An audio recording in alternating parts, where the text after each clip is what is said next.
اس میں یہ وقفہ جو ہے خلق الموت والحیات لیبلوکم ایکم احسن عملا، یہ اس جسد کے ساتھ اس روح کا اتصال، اور یہ 30 40 50 60 70 80 100 برس کی عمر، یہ ایک وقفہ ہے، یہ امتحانی وقفہ ہے، تمہیں جانچا جا رہا ہے، پرکھا جا رہا ہے۔ ایکم احسن عملا، اس کو بھی اقبال نے اسی نظم میں خوب بیان کیا ہے کہ قلزم ہستی سے تو ابھرا ہے مانند حباب، اس نیا خانے میں تیرا امتحان ہے۔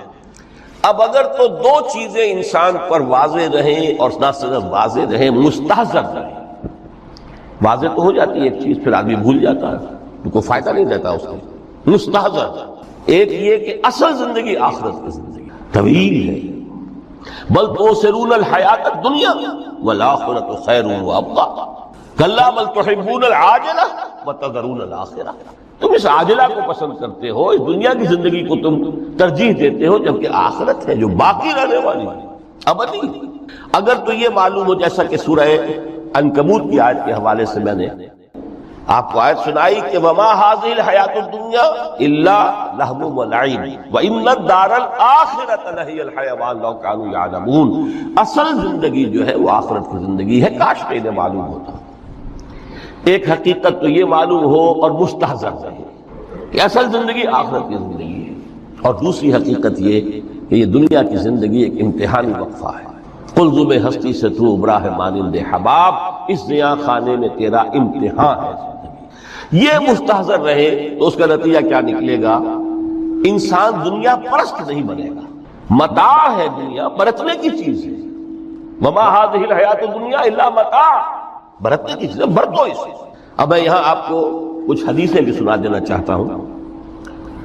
ایک حدیث میں حضور نے عجیب نقشہ کھینچا ہے، مالی ولی دنیا، لوگوں مجھے تمہاری دنیا سے کیا سروکار، انما مثلی کراکب استظل تحت شجرۃ ثم راح فترکها، میری مثال تو اس سوار کسی ہے جو تھوڑی دیر کے لیے کسی درخت کے سائے میں سستانے کے لیے رک جاتا ہے، وہ اس درخت کو اپنی منزل نہیں سمجھتا، اپنا گھر نہیں سمجھتا، تھوڑی دیر کا سستانا ہے، پھر وہ اس درخت کو چھو خیر بات کہتا ہے، اپنا راستہ لیتا ہے، اپنی منزل کی طرف روانہ ہو جاتا ہے۔ بس اتنا تعلق، منزل یاد رہے۔ چنانچہ ایک دوسری بڑی پیاری حدیث ہے، بہت مختصر بھی ہے، انما الدنیا خلقت لکم وانتم خلقتم للآخرہ، دیکھو یہ دنیا تمہارے لیے بنائی گئی ہے، خلق لکم ما فی السماوات وما فی الارض، قرآن مجید کہتا ہے، اس لیے میں نے کہا تھا خلافت ہمیں دینی تھی تو سب کچھ ہمارے لیے بنایا گیا ہے، یہ محفل سجائی گئی ہے ہمارے لیے، یہ سب ہمارے لیے بنایا گیا ہے، پورے عالم کو مسخر کیا گیا ہمارے لیے، سخر لکم، سورج بھی چاند بھی ہر چیز تمہارے لیے مسخر کی گئی ہے۔ انما الدنیا خلقت لکم وانتم خلقتم للآخرہ، لیکن تمہاری تخلیق ہوئی ہے، تمہیں بنایا گیا ہے، تمہیں پیدا کیا آخرت کے لیے۔ یہ منزل یاد رہے، میرا ٹھکانہ وہ ہے، میرا گھر وہ ہے، میری منزل وہ ہے، یہ راہ گزر ہے، یہ سفر ہے، یہ ایک وقفہ ہے، امتحانی وقفہ ہے۔ خلق الموت والحیات لیبلوکم ایکم احسن عملا۔ لیکن اب تیسری حدیث سنیے، اور یہ ہے وہ کہ جو اس دنیا کو، جو میں نے شروع میں کہا تھا، بڑی ٹھوس حقیقت ہے، یہ اللہ کی تخلیق ہے، سنجیدہ تخلیق ہے، ہم نے کوئی کھیل کود کے لیے تو نہیں بنایا ہے۔ ربنا ما خلقت ھذا باطلا، حضور فرماتے ہیں الدنیا مزرعۃ الآخرہ، دنیا آخرت کی کھیتی ہے، یہاں بوؤ گے تو وہاں کاٹو گے، یہاں بوؤ گے نہیں تو کاٹو گے کیا خاک۔ اس اعتبار سے غور کیجئے، یہ دنیا اور حیات دنیاوی کا ایک ایک لمحہ ایک بڑی عظیم حقیقت بن کر سامنے آتا ہے۔ ہماری حیات دنیاوی کا ایک ایک لمحہ ابدی ہے، پوٹینشلی، کیوں کہ اس میں جو کچھ ہم کما رہے ہیں اس کے نتائج ابدی زندگی پر پھیلے ہوئے ملیں گے۔ تو گویا کہ یہ جو ہے، یہ گھڑی محشر کی ہے، دور سے محشر میں ہے، بیشتر غافل عمل کوئی اگر دفتر میں ہے، یہاں کا ایک ایک لمحہ تمہارے لیے بہت قیمتی ہے، یہاں بو، محنت کرو، کاشت کرو تاکہ وہاں کاٹ سکے۔ الدنیا مزرعۃ الآخرہ۔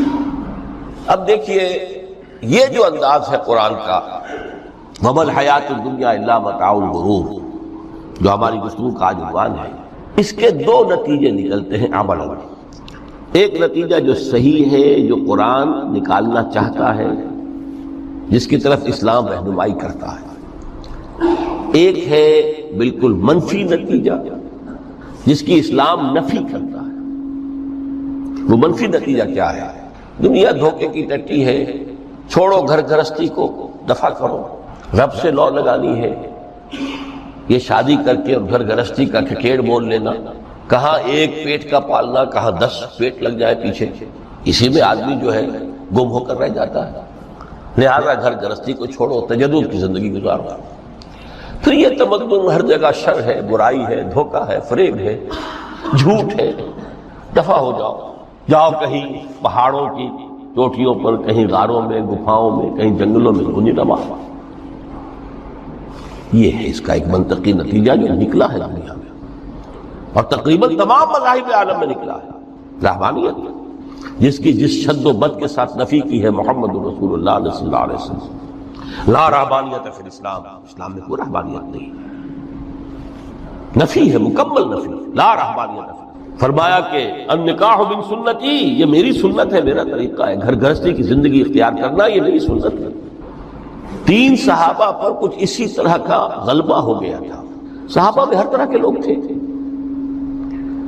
ان میں وہ لوگ بھی تھے کہ جو بڑے ریشنلسٹ تھے، عقل کے حوالے سے بات سمجھنے والے۔ حضرت عمر کو ہم کہہ سکتے ہیں کہ سر خیل تھے ان کے، رضی اللہ تعالیٰ۔ کچھ درویش منش لوگ بھی تھے، کچھ پر یہ تقویٰ کا اور درویشی کا بہت زیادہ غلبہ ہو گیا تھا، مغلوب الحال ہم انہیں کہہ سکتے ہیں۔ حضرت عبداللہ ابن عمرو بن العاص رضی اللہ تعالیٰ عنہما، ایک عجیب سائملٹینیس کنٹراسٹ ہے باپ اور بیٹے میں۔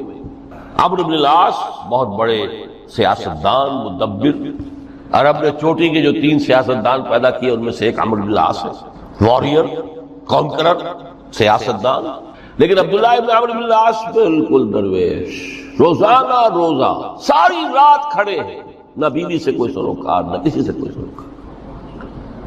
حضور کو اطلاع ملی، بلا لیا، جواب طلبی ہو گئی، یا عبداللہ اولم اخبر انک تصوم الدہر وتقوم اللیل، اے عبداللہ مجھے یہ خبر دی گئی ہے تم ساری رات کھڑے رہتے ہو، روزانہ روزہ رکھتے ہو، کیا کہتے ہیں؟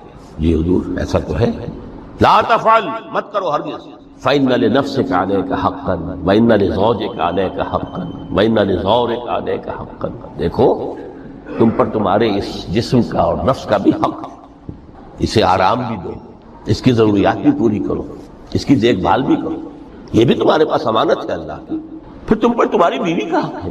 کسی صحابی نے دیکھا تھا حضرت عبداللہ ابن عمرو بن العاص کی بیوی کو کہ وہ بالکل جیسے کہ میلی کچیلی حالت میں تھی، پوچھا یہ کیا حال کھلا رکھا؟ ان کا کہ آپ کے دوست کو تو کوئی غرض ہے ہی نہیں سے، ظاہر بات ہے کہ مسلمان بیوی اور کس کے لیے وہ سنگھار کرے گی جب شوہر ہی کو کوئی دلچسپی نہ ہو، سب سے غرض ہی نہ ہو۔ رات کو سو بھی، دیکھو مجھے میں رات کو سوتا بھی ہوں، نماز پڑھتا بھی ہوں، میں روزے رکھتا بھی ہوں، نافلے بھی کرتا ہوں، دیکھو زیادہ سے زیادہ ہفتے میں 2 دن روزے رکھ لیا کرو۔ حضور مجھے اور تھوڑی سی اجازت، اچھا 1 دن ناغا، 1 دن روزہ، صوم داؤد، اس سے آگے کی اجازت نہیں۔ اسی طرح 3 حضرات سراسراہ آتا ہے حدیث میں، بخاری شریف کی روایت ہے، ان پر بھی کوئی ایسا ہی غلبہ ہوا رحمانیت کا، ترک دنیا کا۔ انہوں نے آ کے ازواج مطہرات سے معلوم کیا آپ کتنی رات نماز پڑھتے ہیں، کتنا دو سوتے ہیں، مہینے میں کتنے آپ روزے رکھتے ہیں نفلی۔ انہوں نے کوئی وہاں تو کھلی کتاب تھی سیرت محمد صلی اللہ علیہ وسلم، جو کچھ تھی حقیقت بیان کر۔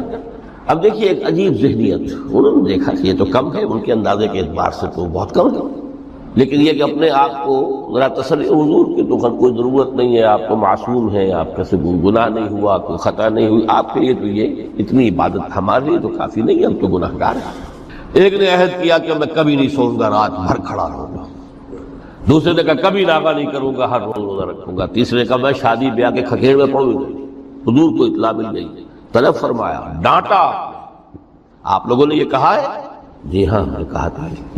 واللہ خدا کی قسم میں تم میں سب سے بڑھ کر متقی ہوں، لیکن میں رات کو سوتا بھی ہوں اور نماز بھی پڑھتا ہوں، روزے رکھتا بھی ہوں، نافلے بھی کرتا ہوں، میری گھر گرستی کی زندگی ہے، میری بیویاں ہیں۔ من رغب عن سنتی فلیس منی، یہ ٹکڑا جو جوڑ دیا جاتا ہے نکاح کے خطبے میں اس حدیث کے ٹکڑے کے ساتھ، یہ دو علیحدہ حدیث ہے بالکل، النکاح من سنتی، اور یہ ٹکڑا اس طویل حدیث کا ہے، من رغب عن سنتی فلیس منی، جو میری سنت کو پسند نہیں کرتا پھر اس کا مجھ سے کوئی تعلق نہیں۔ یہ تو میں نے احادیث کے حوالے سے آپ کو وہ جو منفی طرز عمل، گریز، دنیا سے تعلق منقطع کرنا، پسپائی، گریز، فرار، اور اس کا نتیجہ کیا نکلتا ہے کہ دنیا پھر شریروں کے لیے رہ گئی، کھیلیں کودیں عیش کریں۔ جو سلیم الفطرت نیک لوگ تھے وہ تو گئے، لہذا ان کو اب کوئی روک ٹوک کرنے والا ہی نہیں، کوئی پوچھنے تاچنے والا نہیں، ظالم جو چاہے ظلم کریں اور جس طرح چاہیں شریر جو ہے شرارتیں کریں۔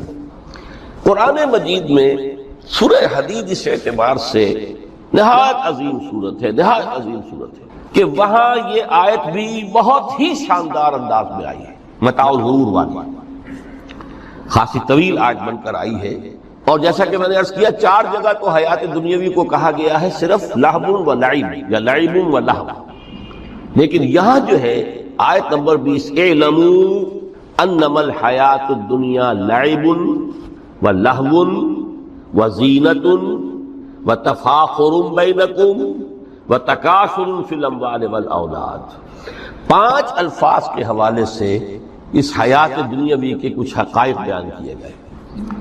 عام طور پر سرسری طور پر لوگ گزر گئے ہیں، محاورتاً جب بھی آتا ہے محاورہ لہو لعب، لعب و لہو، وہ تو 4 جگہ ہے، یہاں 3 الفاظ مزید آئے ہیں، اور ترکیب کیا پہلے لعب ہے پھر لہو ہے۔ سورہ عنکبوت میں لہو و لعب یہ در حقیقت ایک طرح سے محاورے کی شکل اختیار کر گیا، تماشا اور کھیل، لیکن نہیں، یہاں ترتیب کچھ اور ہے۔ اس پر اگر آپ غور کریں گے تو ایک عجیب سا نقشہ سامنے آتا ہے، حیات دنیاوی کے 5 ادوار، جن میں سے ہر دور میں ایک شے انتہائی اہم ہوتی ہے، توجہ کا مرکز نہیں ہوتی۔ ابتدائی دور ہے، بالکل بچہ بھی ہے، کھیل، بس لائف، اس کے سوا اسے کوئی زندگی سے سروکاری نہیں، زندگی کے تلخ حقائق ابھی اسے معلوم نہیں، بھوک لگی تو رو پڑے، ماں نے دودھ پلانا ہے، کھلانا ہے، ان سے تو کچھ نہیں کرنا اس کو، وہ لائف، کھیل۔ لیکن تھوڑا سا آگے چلتے ہیں، ٹین ایجر سٹیج میں جب داخل ہوتا ہے آدمی تو اب وہ نرا کھیل، معصومانہ کھیل نہیں رہتا، اس میں تلذذ، سینشول گریٹیفیکیشن کا عنصر شامل ہو جاتا ہے۔ اب اس نے کہا لہو، اعلموا انما الحیات الدنیا لعب و لہو، ذرا آگے بڑھئے تو انسان پر سب سے زیادہ دھن سوار ہو جاتی ہے، بناؤ سنگھار، میرا لباس فیشن کے مطابق ہو، کہیں ایسا نہ ہو مذاق اڑے، اپنے لباس کے بارے میں بہت کانشیس ہوگا، اپنے ہیئر کٹ کے بارے میں بہت کانشیس ہوگا، ہر چیز کے بارے میں بہت کانشیس، زینت، بناؤ سنگھار، آرائش، زیبائش۔ اس سے ذرا آگے گئے، تکاثر فی الاموال واللہو، تفاخر بینکم، یہ سمجھئے کہ تقریباً 30 برس کی عمر جب انسان کی ہوتی ہے، اب فخر، تفاخر، یا دولت پر فخر ہوگا، یا نسب پر فخر ہوگا، یا اپنی کسی سیاسی حیثیت پر فخر ہوگا، اپنی چودراہٹ پر فخر ہوگا، تفاخر بینکم، جس میں جان میں چونکہ توانائی ہوتی ہے، قوت ہوتی ہے، لیکن اس کے بعد جب عمر ڈھلی بڑا ریئلسٹک ہو جاتا ہے انسان۔ پھر یہ جو 4تھی سٹیج تھی، اس میں تو یہ کہ مونچھ نیچی نہ ہو، چاہے سب کچھ میں اپنا خرچ کر دوں، داؤ پہ لگا دوں، لیکن مونچھ نیچی نہیں ہوگی۔ آخری سٹیج وہ ہوتی ہے کہ پھر ہوکا لگ جاتا ہے آدمی کو، تکاثر فی الاموال والاولاد، مال اور اولاد کی کثرت کثرت کثرت۔ اب یہ ہوتا ہے کہ مونچھ نیچی کیا، مونڈ بھی دی جائے تو کوئی حرج نہیں، مال آنا چاہیے، ویری ریئلسٹک۔ اور اسی حال میں انسان ہوتا ہے، آخری پارے کی صورت نے پھر اس میں ایڈ کر کے اس کے اوپر مہر لگا دی، الہاکم التکاثر حتی زرتم المقابر۔ یہ تکاثر جو ہے پیچھا نہیں چھوڑتا، اتنی دولت بھی ہے کہ آپ کی 10 نسلیں کھا سکے اطمینان سے بیٹھ کر، تب بھی صبر کرو۔ بڑے میاں کی ٹانگیں جو ہے وہ قبر میں لٹکی ہوئی ہیں، لیکن تکاثر جو ہے، تکاثر مال، وہ پیچھا نہیں چھوڑتا، حتی زرتم المقابر، یہاں تک کہ قبر تک جاؤ، قبر میں اتار دیا جائے، جب تک ٹانگیں صرف لٹکی ہوئی ہیں اس وقت تک نہیں۔ اس کے بعد تشبیہ دی ہے کہ یہ حیات دنیاوی کا جو ایک سائیکل ہے، اعلموا انما الحیات الدنیا لعب و لہو و زینت و تفاخر بینکم و تکاثر فی الاموال والاولاد۔ اب اس کو کمپیئر کیا ہے پلانٹ کنگڈم میں جو سائیکل چل رہا ہے، یہ ہمارا سائیکل ہے 60-70 برس کا. بچہ پیدا ہوا، خوشیاں منائی گئی، پھر وہ لڑکپن سے، پھر ٹین ایجر سٹیج سے، پھر جوانی ہے، پھر ادھیڑ عمر ہے، اور پھر بڑھاپا ہے، اور پھر قبر میں اتارا جانا ہے. لیکن یہ کہ پلانٹ کنگڈم میں سائیکل چلتی ہے. کمثل غیث اعجب الکفار نباتہ ثم یہیج فتراہ مصفرا ثم یکون حطاما. یہ 4 سٹیجز ہیں. جیسے بارش برستی ہے تو سبزہ نمودار ہوتا ہے، اور کاشتکار کو بڑا اچھا لگتا ہے، اس نے بیج بویا تھا، اس نے محنت کی تھی، اس نے ہل چلایا تھا. اعجب الکفار نباتہ، اس کو بہت اچھا لگتا ہے، دل باغ باغ ہو جاتا ہے. جیسے آپ کے یہاں بیٹا ہوا، پوتا ہوا، خوشیاں مناتے ہیں آپ. کمثل غیث اعجب الکفار نباتہ ثم یہیج، پھر وہ فصل اپنی پوری قوت کو پہنچتی، فصل لہرا رہی ہے. فتراہ مصفرا، پھر وہ زرد ہو جاتی ہے. وہ ہریاول اب ختم ہوئی ہے، اب فصل پک گئی ہے، اب وہ زردی پر آ گئی ہے. ثم یکون حطاما، پھر وقت آتا ہے اگر وہ خضرو گھاس ہے تو پھر وہ چورا چورا ہو کر پھر وہ مٹی میں مل جاتی ہے. اور اگر فصل ہے تو کھیتی کٹ گئی، اس کے بعد کیا رہ گیا؟ وہ چورا ہی رہ جاتا ہے باقی. یہ لائف کا سائیکل چل رہا ہے، 3 مہینے کا ہو، 4 مہینے کا ہو. یہ ہے پلانٹ کنگڈم کا، وہ ہے سائیکل انسانی زندگی. اب فرمائی ٹیپ کی بات جو ہے، وَفِي الْآخِرَةِ عَذَابٌ شَدِيدٌ وَمَغْفِرَةٌ مِّنَ اللَّهِ وَرِضْوَانٌ. دیکھو دنیا کی زندگی تو ان سٹیجز سے ہو کر گزری جانی ہے. جو پیدا ہوا ہے اس پر بڑھاپا بھی آئے گا، موت بھی آئے گا. کل نفس ذائقۃ الموت، جو سورہ آل عمران کی 185ویں آیت کا پہلا جملہ تھا. ہر انسان کو جو پیدا ہوا موت آ گئی. اب یہ ہے کہ وہ کہیں آپ نے محل میں گزار لی زندگی، کسی کٹیا میں گزار لی زندگی، کسی کی فٹ پاتھ پر گزر گئی زندگی. زندگی گزر جاتی ہے، گزرتی ہے، اور ان 5 سٹیجز میں سے ہو کر گزرتی ہے. آپ گندی گلیوں میں بچوں کو کھیلتے ہوئے دیکھتے ہیں، وہ بھی کھیل رہے ہوتے ہیں. نالیوں کے پانی کے اندر کھیل رہے ہوتے ہیں، ان کا بھی کھیل ہے.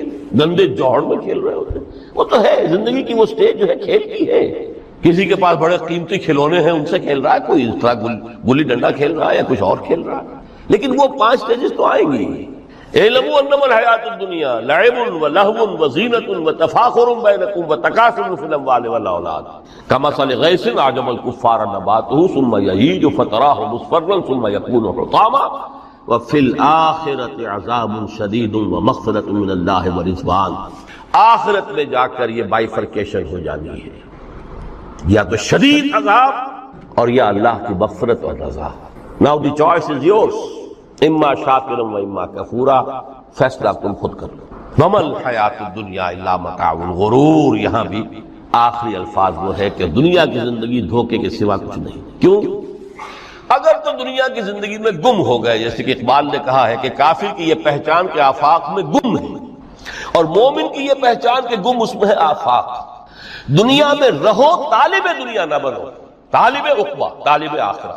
دنیا میں رہو، برتو، استعمال کرو، تمہارے لیے پیدا کیا گیا. بھائی برتو، متاع ہے، برتنے کی شے ہے. ہاں حلال اور حرام کی پابندیاں سامنے رکھو، باقی برتو.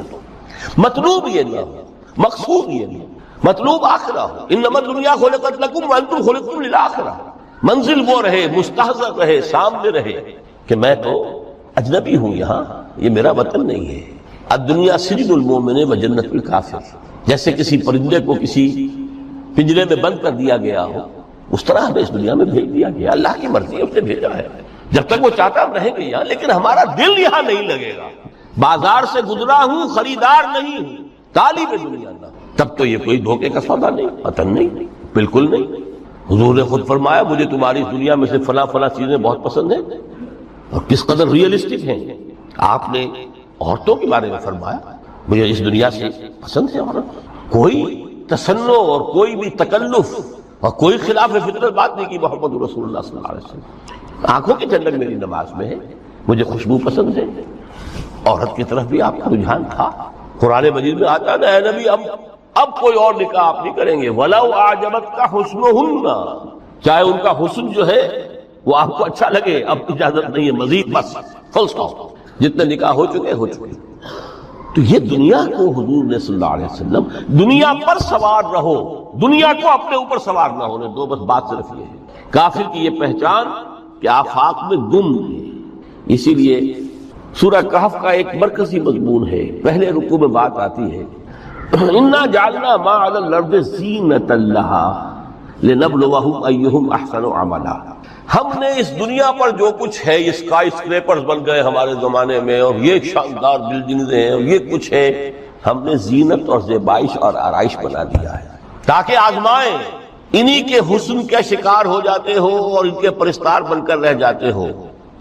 رخ روشن کے آگے شمع رکھ کر وہ یہ کہتے ہیں ادھر جاتا ہے دیکھیں یا ادھر پروانہ آتا ہے، پھر بھی اللہ ہی کے عاشق بنے رہو، اللہ ہی سے محبت کرو تو کامیاب ہو گئے، دنیا کو برتو۔ اگر دنیا یہ عروس ہزار داماد جو ہے اگر کہیں یہ محبوبہ بن گئی تو گئے ختم۔ اچھا دیکھیے اس سورہ حدید میں اب یہ دنیا کی حقیقت کو اس طرح بیان کر کے دو نتیجے جو اس سے نکلتے ہیں ان کو علیحدہ علیحدہ بیان کر دیا۔ ایک نتیجہ جو میں بیان کر چکا رہبانیت، ترک دنیا، اس کی نفی کرتے ہوئے فرمایا وَلَقَدْ أَرْسَلْنَا نُوحًا وَإِبْرَاهِيمَ وَجَعَلْنَا فِي ذُرِّيَّتِهِمَا النُّبُوَّةَ وَالْكِتَابَ فَمِنْهُمْ مُهْتَدٍ وَكَثِيرٌ مِّنْهُمْ فَاسِقُونَ ثُمَّ قَفَّيْنَا عَلَىٰ آثَارِهِمْ بِرُسُلِنَا وَقَفَّيْنَا بِعِيسَى ابْنِ مَرْيَمَ وَآتَيْنَاهُ الْإِنجِيلَ وَجَعَلْنَا فِي قُلُوبِ الَّذِينَ اتَّبَعُوهُ رَأْفَةً وَرَحْمَةً وَرَهْبَانِيَّةً ابْتَدَعُوهَا مَا كَتَبْنَاهَا عَلَيْهِمْ۔ اصل مضمون یہ تھا جس کے لیے تمہید اتنی لمبی باندھی، ہم نے نوح کو بھیجا، ابراہیم کو بھیجا، ان کی اولاد میں ہی نبوت اور کتاب رکھ دی، پھر ان کے نقش قدم پر ہم نے اٹھایا عیسیٰ ابن مریم کو، انہیں انجیل دی، اور جو لوگ ان پر ایمان لائے ان کے دلوں میں رحمت اور رافت کے جذبات پیدا کر دیے، انسانی ہمدردی۔ حضرت عیسیٰ کا جو اپنا مزاج تھا، ظاہر بات ہے کہ آپ کے حواریین اور آپ پر ایمان لانے والوں میں اسی کا ایک عکس پیدا ہونا تھا، لہذا وہ ایک خاص کیفیت لے کے فرمایا ایک شے کو انہوں نے بدعت کے طور پر ایجاد کر لیا، وَرَهْبَانِيَّةً ابْتَدَعُوهَا مَا كَتَبْنَاهَا عَلَيْهِمْ، رہبانیت کی انہوں نے بدعت ایجاد کر لی، یہ انہوں نے کی، ہم نے یہ ان پر فرض نہیں کی۔ یہ ہے وہ منفی نتیجہ، گریز، خانقاہوں میں جا کر بیٹھ جاؤ، موناسٹسزم، تجرد کی زندگی گزارو، نتیجہ اس کا کیا نکلتا ہے کہ بظاہر راہب اور راہبائیں رہ رہی ہیں اور رہ رہے ہیں، اور اندر جو حرام کاری کے بازار چل رہے ہیں، اور تہخانوں کے اندر حرامی بچوں کی قبروں کے قبرستان بنے۔ ہسٹری آف کرسچین موناسٹسزم پر کتابیں پڑھ لیجیے، خود انہوں نے اپنے سارے جو ہیں بخیے اجیڑ کر خود رکھ دیے۔ یہ رہبانیت، یہ اسلام کا راستہ نہیں ہے۔ احادیث کے حوالے سے میں آپ کے سامنے پہلے بیان کر چکا ہوں، میں بعد میں تھوڑا سا عرض کروں گا کہ ہمارے ہاں بھی یہ رسم کیوں آئی اور کیسے آئی۔ الحمدللہ اس درجے میں نہیں آئی جس درجے میں کہ کرسچینٹی میں آئی ہے، الحمدللہ ثم الحمدللہ، لیکن کسی درجے میں اگر آئی ہے تو کیوں آئی ہے یہ میں بعد میں عرض کروں گا۔ لیکن اس کا مل حیات الدنیا الا متاع الغرور کا دوسرا نتیجہ کیا ہے؟ پہلا نتیجہ تھا گریز کا، پسپائی کا، فرار کا، معاشرے سے نکل بھاگنے کا، تاکہ معاشرے میں اشرار کھل کھیلے جو چاہے کریں۔ ایک راستہ یہ ہے، ترک دنیا کے معنی ہیں ترک لذات دنیاوی، آسائشوں کو ترک کرنا، سختیاں جھیلنا، کس لیے؟ تاکہ دنیا سے ظلم کا خاتمہ، باطل کا تختہ الٹ دیا جائے، ظلم کا استیصال۔ ظاہر بات ہے ظالم آسانی سے ظلم نہیں چھوڑے گا، ایکسپلائٹر وعد و نصیحت سے اپنے ایکسپلائٹیشن سے باز نہیں آئے گا۔ شاذ ہوتے ہیں اس طبقے کے اندر بھی یقیناً کچھ سلیم الفطرت لوگ ہوتے ہیں، جیسے طبقہ اشرافیہ سے تھے حضرت ابو بکر رضی اللہ تعالیٰ عنہ، سلیم الفطرت انسان تھے، وہ کوئی غلاموں کے طبقے سے تو نہیں تھے، کوئی فقراء مساکین کے طبقے میں سے نہیں تھے، اونچے طبقے میں سے تھے، عشرہ مبشرہ اکثر و بیشتر اس طبقے سے تھے۔ لیکن بائی اینڈ لارج وہ جو طبقہ ہوتا ہے، یا تو وہ اپنے جبر اور استبداد کا تخت جو ہے جما کر بیٹھا ہوا لوگوں کی گردنوں کے اوپر، پولیٹیکل ریپریشن ہے، یا اکنامک ایکسپلائٹیشن ہے، استحصال۔ محنت لوگ کریں، کھائیں گے ہم، عیش ہم کریں گے، محنت کسان کرے جا کے کھیت میں، ہم لے آئیں گے اپنا حصہ اور عیش کریں گے۔ یا کوئی سوشل ڈسکریمنیشن ہے، یہ اونچا ہے یہ نیچا ہے، یہ تو پیدا ہی ہوا ہے شودر، یہ اس سے نکل ہی نہیں سکتا، اور یہ پیدا ہوا برہمن، یہ تو اونچا ہے۔ اس تینوں قسم کے ظلم، اس کا خاتمہ کرنا، اس کے لیے جد و جہد کی ضرورت ہے، جہاد کی ضرورت ہے، قتال کی ضرورت ہے، اور جہاد و قتال آپ نہیں کر سکتے جب تک کہ لذات دنیاوی سے کنارہ کشی نہ کریں، جب تک کہ اپنی بیلٹ کو ٹائٹ نہ کریں، جب تک کہ اپنی ضروریات زندگی کو کم نہ کریں۔ ضروریات زندگی کم کریں گے تو تفریغ الاوقات ہوگا، جو تبلیغی بھائیوں کی اصطلاح ہے، بہت اہم ہے، اپنے وقت کو فارغ کر سکیں گے۔ اس وقت کو فارغ کریں گے تو پھر وہ جد و جہد، وہ محنت، وہ جہاد، اس کے لیے آپ کے پاس وقت ہوگا، اس کو آپ لگا سکیں گے۔ پھر اس میں جب سخت سے سخت منزلیں آئیں گی تو اس میں میدان میں مقابلہ بھی ہوگا، جان کی بازی بھی کھیلنی پڑے گی، اس میں قید و بند کا وقت بھی آ سکتا ہے۔ 3 برس تک اگر محمد عربی صلی اللہ علیہ وسلم پورے خاندان بنی ہاشم کے ساتھ بدترین اسیری سمجھ لیجئے شیب بنی ہاشم میں جو رہے، یہاں تو اسیروں کو آپ راشن تو دیتے ہیں، کھانا تو دیتے ہیں، وہاں تو اصل جو ہے وہ تو دونوں طرف سے گھاٹی کا منہ بند کر دیا گیا تھا، سیل تھی کہ کوئی شے جو ہے وہ جان نہ پائے۔ 3 برس، جس میں کہ وہ وقت بھی آیا ہے کہ سوکھے ہوئے چمڑے ابال کر ان کا پانی جو ہے بلکتے ہوئے بچے، پھول جیسے بچے بنی ہاشم، ان کے حلق میں ٹپکایا گیا ہے، اور کچھ نہیں۔ کچھ تھے لوگ حکیم بن حزام جیسے رضی اللہ تعالیٰ عنہ، بعد میں ایمان بھی لے آئے۔ حضرت خدیجہ رضی اللہ تعالیٰ عنہ کے چونکہ وہ قریبی رشتہ دار تھے، وہ پہاڑ کو کراس کر کے چوٹی پر سے اتر کر کچھ کبھی کبھی کھانے پینے کی چیز پہنچا دیتے تھے۔ یہ سارے مراحل آئے، یہ جو ہے یہ مثبت ہے۔ ترک دنیا وہ نہیں، ترک دنیا سے مراد دنیا کی لذتوں سے، دنیا کی آسائشوں سے، ان سے آدمی اپنے آپ کو پیچھے ہٹائے، ان کو چھوڑے، ان کو ترک کرے، تاکہ اپنا وقت، اپنا مال، اپنی صلاحیتیں صرف کر سکے۔ کس کام کے لیے؟ اب اس کے لیے دیکھیے آیت نمبر 25 ہے یہ سورہ حدید کی۔ لقد ارسلنا رسلنا بالبینات، ہم نے اپنے رسولوں کو بھیجا واضح چیزوں کے ساتھ۔ بینہ وہ شے جو از خود ظاہر ہے۔ آفتاب آمد، دلیل آفتاب، جب سورج طلوع ہو گیا وہ خود اپنے وجود پر دلیل ہے، اس کے لیے کسی اور اضافی دلیل کی ضرورت نہیں کہ سورج موجود ہے، وہ تو ہے، سب کو نظر آ رہا ہے۔ تو بینات سے مراد معجزے بھی ہیں، اور وہ تعلیم جو ہے بنیادی دین کی کہ جو فطرت انسانی کی جانی پہچانی ہوئی شے ہے، دونوں پر اس کا اطلاق ہو جائے گا۔ لقد ارسلنا رسلنا بالبینات وانزلنا معهم الکتاب والمیزان، اور ہم نے ان کے ساتھ کتاب اتاری، میزان اتاری۔ یہ سب کچھ کس لیے کیا؟ لِيَقُومَ النَّاسُ بِالْقِسْطِ، تاکہ لوگ عدل پر قائم ہوں۔ یہ ہے سول آبجیکٹو، یہ نہیں بس ہماری کتاب پڑھ لیا کرے، ختم قرآن ہو گیا، اللہ اللہ دعا مانگ لی، چھٹی۔ قائم کرو اس کو، وہ میزان عدل نصب کرو، ہر ایک کو وہی تل کر ملے جو اس کا حق ہے، اور ہر ایک سے وہ لیا جائے کہ جو اس کے ذمہ واجب ہے۔ اگر یہ نہیں تو بابا پھر سب کہانیاں ہیں، شریعت اور دین اور نماز اور روزہ اور حج، کوئی حیثیت نہیں۔ اچھی طرح سن لیجئے میری بات، قرآن مجید میں کہلوایا گیا حضور سے، قل یا اہل الکتاب لستم علی شیء حتی تقیموا التوراۃ والانجیل وما انزل الیکم من ربکم۔ اے نبی ان سے کہہ دیجئے، کتاب والوں تمہاری کوئی حیثیت ہی نہیں، ہماری نگاہوں میں تمہارا کوئی مقام ہی نہیں، جب تک کہ تم قائم نہیں کرتے تورات کو اور انجیل کو اور جو کچھ کے نازل کیا گیا تمہاری طرف، تمہارے رب کی طرف سے۔ قائم کرو، پھر آؤ ہم سے بات کرو، ہم سے دعا کرو، ورنہ دفع ہو جاؤ۔ Nothing doing. They don't care for you. لستم علی شیء حتی تقیموا التوراۃ والانجیل وما انزل الیکم من ربکم۔ اب قانون خداوندی تو بدلتا نہیں ہے، نہ فرام پرسن ٹو پرسن، نہ فرام نیشن ٹو نیشن، نہ فرام امہ ٹو امہ، اٹل ہے۔ وَلَن تَجِدَ لِسُنَّتِ اللَّهِ تَبْدِيلًا وَلَن تَجِدَ لِسُنَّتِ اللَّهِ تَحْوِيلًا۔ سنت اللہ تو ایک ہے۔